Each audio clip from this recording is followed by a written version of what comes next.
เพลงพึงบุญหลวงปู่แต่งโดยบ่าวจรคนภูไทยร้องโดยบ่าวจรคนภูไทย10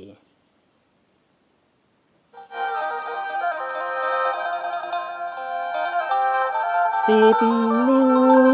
วันทาหลวงปู่ศิลาสิริจันโทลูกเสโซหัวใจสลายสิตายแล้วนี่คนรักตีจากจึงอยากพึ่งบารมีหลวงปู่โปรดช่วยลูกทีลูกนี้รักมาพึ่งบุญ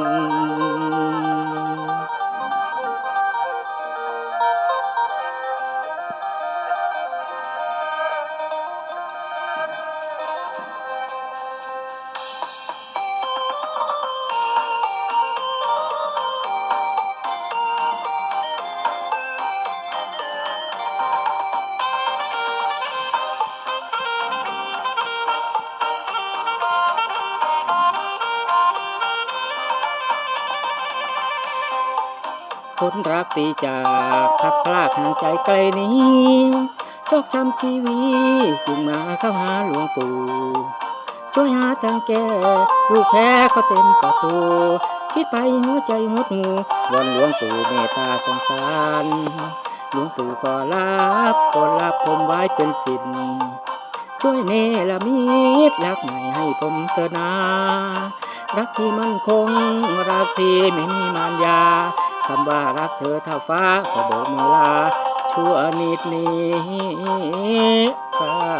น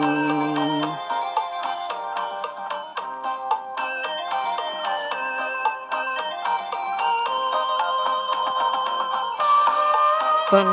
เอาไว้ให้มันลมสาลายไปพร้อมความมนฝันเอาไว้ให้มันลมสาลายไปพร้อมความมนติดต่อคนที่เฮาหากแค่ละเขานั้นบ่คืนเสียงจากอื่นละฝากส่งไปหาเป็นสัญญากะละแม่นเฮาสองคนจบลงแล้วก็เอาแก้วสับประกัดสอดส่องพระสงฆ์คอยป้องเป็นผ้าหุ้มใจต่อจากนี้ไปก็มอบหัวใจให้ศาสนาช่วยบำรุงวัดว่าจะมาสะสมคมคืนจะไม่ไปยุ่งส่วนรักแท้ไอ้ขอส่งคืนเอาไปให้ชายคนอื่นสำหรับไอ้แล้วบ่ต้องถามหา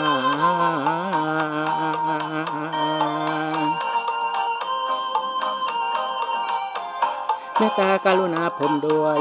เมตตากรุณาผมด้วยไล่ความช่วยออกให้ลูกแน่บ่สงสารละคงตายแท้แท้แท้แท้แท้แท้แท้แท้แท้แท้แท้แท้แท้แท้หาทางแก่แม่นบ่เห็นลูกลำเค็นจะเข้ามาหาหลวงปู่ลูกลำเค็นจะเข้ามาหาหลวงปู่ถ้า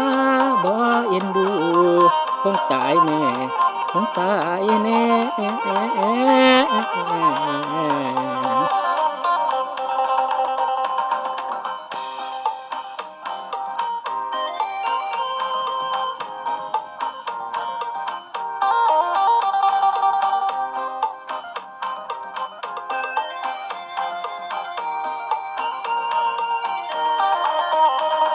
เมตตากรุณาผมด้วย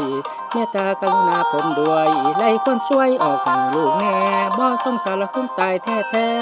แท้แท้โอ้แท้แท้แท้แท้หาทางแก่แม่นบ่เห็นลูกลำเค็นจะเข้ามาหาหลวงปู่ลูกลำเค็นจะเข้ามาหาหลวงปู่ถ้าบ่เอ็นดูคงตายแน่คงตายแน่คงตายแน่